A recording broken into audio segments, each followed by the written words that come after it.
Greetings and welcome to TrainSignal. You're watching Exchange 2013 Clients and Mobile Device Management.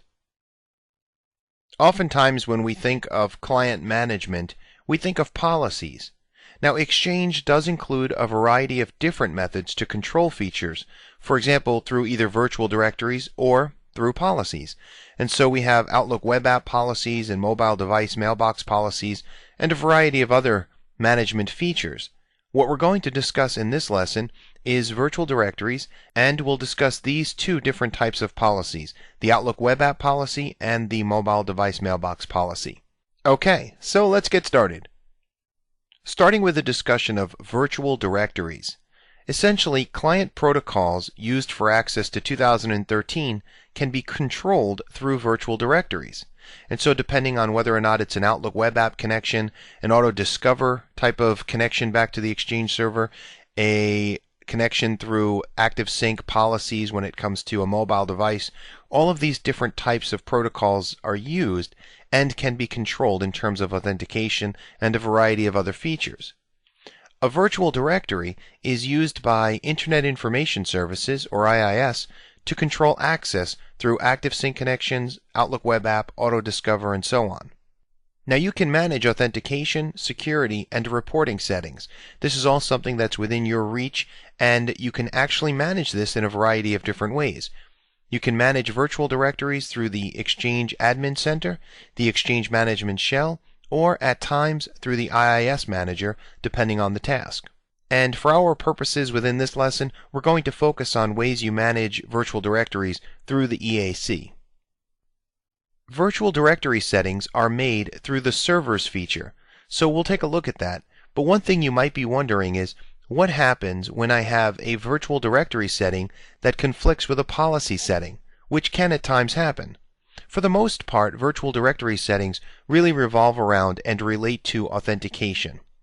However, there are settings that do coexist between the virtual directory and the policy. And so what happens when those settings collide? Well, when you work on policies, policies are actually found either under the Permissions feature for Outlook web app or the Mobile feature for mobile device mailbox policies. And so when policy settings do conflict with virtual directory settings, it's good to note that policies will override virtual directory settings. Now, you might wonder, well, does this take place in the case of authentication?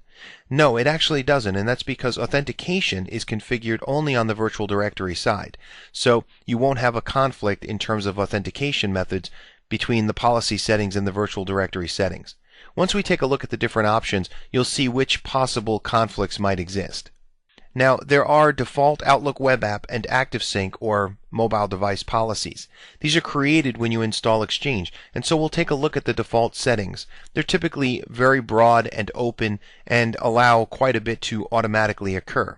And so you might look to lock things down in certain ways. For example, the automatic mobile device policy, which used to be called ActiveSync policies, so the terms are interchangeable, although you'll see in Exchange 2013 that they're called mobile device policies. In this case, the default in Exchange 2013 does not have an automatic password requirement. And so we're going to look at that and see how we might make adjustments when it comes to SpyTech Prime a little later on in the lesson. Only one policy, that is one for Outlook web app and one for ActiveSync or mobile devices, can be applied to a mailbox at a time. And if no policy is applied, then the virtual directory settings will apply, and every setting that's configured in the virtual directory settings will be applied to that mailbox. Now, before we jump over and take a look at all of these different settings in the Exchange side to things, it's good to have a thought in mind in terms of what we're going to be seeing.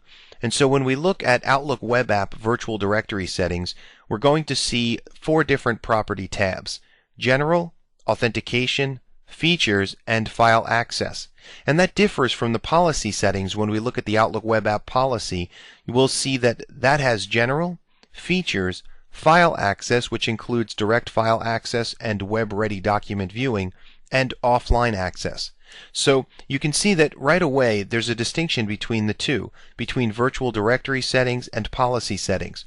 We're not going to find too much that would conflict, Although again, at times, there is a conflict between the two settings, and so the policy would take precedence.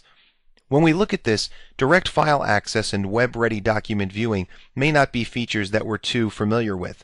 And so it's good to note that one of the most common uses of email is for the sending and receiving of attachments. I mean, obviously, we do that all of the time. Now, even though many people include attachments for their email messages, in some environments it's also common to forward a link to a file that's hosted on a file share or perhaps within a SharePoint library, especially if the size of the file exceeds the maximum amount that's allowed for attachments. So you send a link that links off to something else. Now you can configure Outlook Web App to either allow or deny users access to those email attachments that are hosted within either SharePoint libraries or on Windows file shares. You can also configure Outlook Web App to use what's called web-ready document viewing, which allows users to view documents on their web browser rather than with the associated application. So for example, if it's a Word document and you have the ability then to see it through your browser, you can enable or disable web-ready document viewing. In fact, you can even force the case depending on whether or not it's a public or private computer, as we'll see in a moment. Exchange allows you to differentiate this access on the basis of whether users have indicated that they're accessing Outlook Web App using a public or a private computer.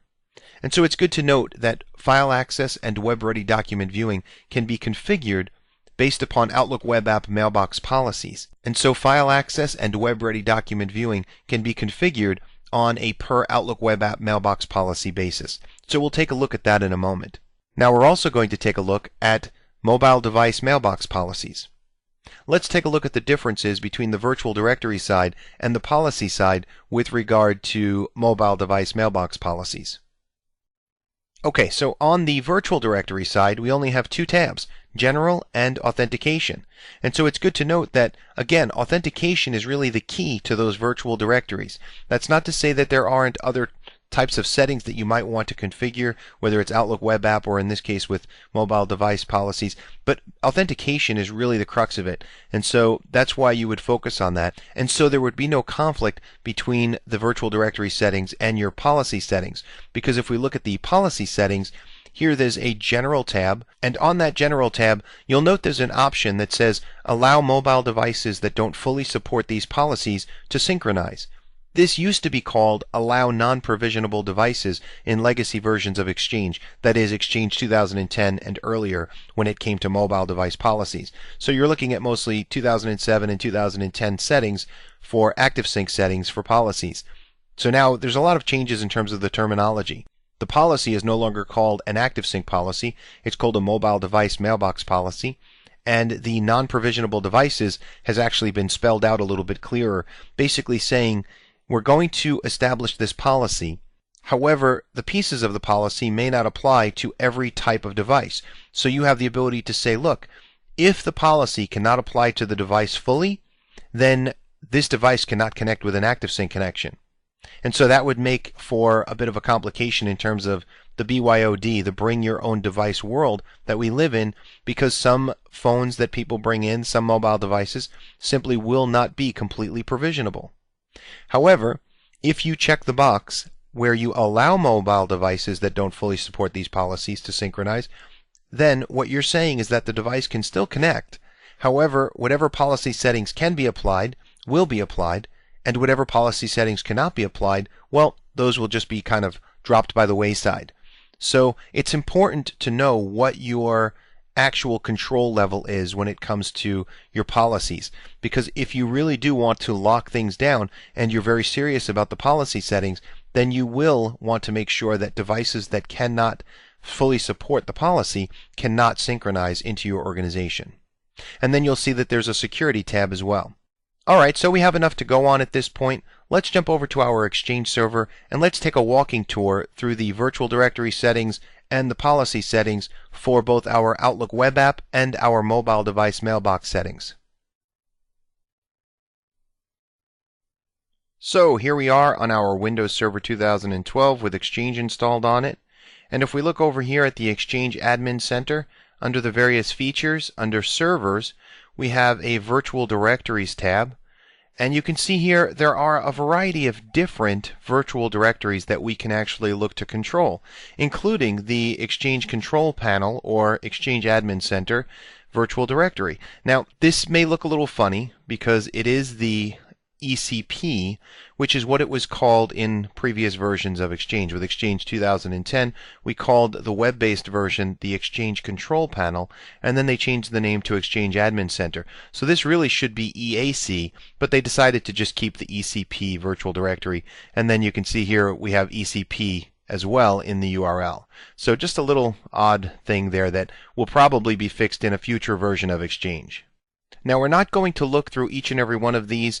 The two that we want to focus on here in this lesson is the Outlook Web App default website virtual directory, and then the Microsoft Server ActiveSync default website virtual directory. And so here, if we open up Outlook Web App, we see here we can put in things like the internal and external URL for the Outlook Web App default website virtual directory. And so here we see under authentication, we are currently using forms-based authentication. And so we know that when we go to log into Outlook Web App, we use that web-based form to put in our domain and our username and our password. We can continue to use forms-based authentication, but perhaps change it to use the user principal name or the username only. We can indicate the logon domain here if we'd like. So that's something that can be done right here. We can make a change to how individuals will log in with forms-based authentication. But we can change this completely and make it so that there is no forms-based authentication used. We can go with one or more standard authentication methods, whether it's integrated Windows authentication, digest authentication for Windows domain servers, or basic authentication.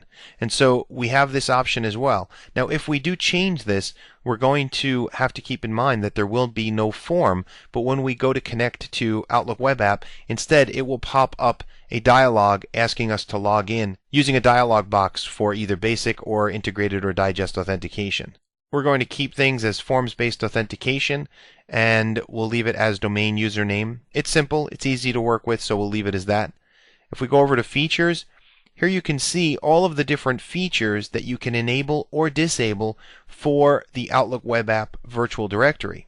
So you can turn on or off features like instant messaging, text messaging, and so forth. We can turn on or off public folders or journaling, change password, junk email filtering, and then note here the user experience. The premium client is actually the default setting, so that if a person connects up, they get the full robust Outlook Web App experience. However, if you decide that your clients are going to be connecting up and perhaps some of them have Internet Explorer, some of them have Chrome or Firefox, and you don't necessarily want there to be a distinction between the look and how they work with Outlook Web App. So being that the Chrome users are going to get the non-premium or the light version of Outlook Web App, you can decide through the virtual directory to turn off premium client access, and then everyone will get that light version of Outlook Web App. It's an option. It's not something that I would necessarily do, but it's an option. There are more options here you can see, including things like email signature and time management and so forth. So you can make these configuration setting changes right here through the virtual directory. File access is here, and you can see here that we have options for public or shared computer and private computer. And you can see here direct file access, web-ready document viewing, force web-ready document viewing when a converter is available, and then over here on the private computer, those same options. So we can make configuration changes here to the virtual directory, and it's good to note these because when we take a look at the policy settings, these policy settings will be there too. So we can have a conflict when it comes to the policy settings and the file access settings that we have on the virtual directory. Okay, let's take a look at the ActiveSync side. If we look here, we can configure an internal and external URL, and we have authentication options. So not a lot of settings when it comes to ActiveSync. Here you can see we can enable basic authentication or not. We can use client certificate authentication or ignore those. So not too much there on the virtual directory side when it comes to ActiveSync and mobile device management. From here, if we jump up and we take a look at permissions, Outlook Web App policies are under permissions. Now you might say, well, where are the mobile device policies? The mobile device policies are under mobile device mailbox policies. But going back to permissions, Outlook Web App policies, here you can see we have that default policy, and we can create additional policies by hitting the plus sign, or we can adjust the policy that we currently have. So here, the default policy, we have the General tab, which just includes the policy name. We see features, which this is another aspect of Outlook Web App that can conflict with virtual directories, the various features that we have available. So we can establish different feature settings here. You can even see the various feature settings that we can establish, and these feature settings may conflict with virtual directories and will take precedence. So it'll win out if there's a conflict between the two. Then we have file access, and here again the direct file access or web-ready document viewing file access that we talked about, as far as if an individual has the ability to see a document without having to download that document and open it up in Word, Excel, PowerPoint, but rather can instead use web-ready document viewing, then that would be nice. In many cases you want that to be the case. And they'll have a choice. They have the ability to download it if you just leave it as web-ready document viewing, but in some cases you can force web-ready document viewing if a converter is available. And then we have offline access, and here, as far as offline access is concerned, it says specify how and when users can enable offline access to their email, and so always, only on private computers, or never. And so obviously only those browsers that can support offline access will be capable of utilizing the offline side to this. This is very new with Outlook Web App, the ability to work with it while not connected to the internet, and it has to do with the various changes that have been made regarding HTML5 and being able to have an offline bin that you can work with the Outlook Web App, create emails, and be ready to send them when you do have a connection again. So those are your Outlook Web App policy settings. If we go over to mobile, under mobile device mailbox policies, we can open this up. Here we see for the default policy the General tab, and we see the name. We see that it says this is the default policy, and then allow mobile devices that don't fully support these policies to synchronize. So by default that is checked. Basically you're saying allow non-provisionable devices. You can deselect this, and then only those devices that fully support the policy will be allowed to synchronize. Then we see security. Under security we have require a password and a variety of different options here for the password settings, whether it's require encryption on device, minimum password length, and so on.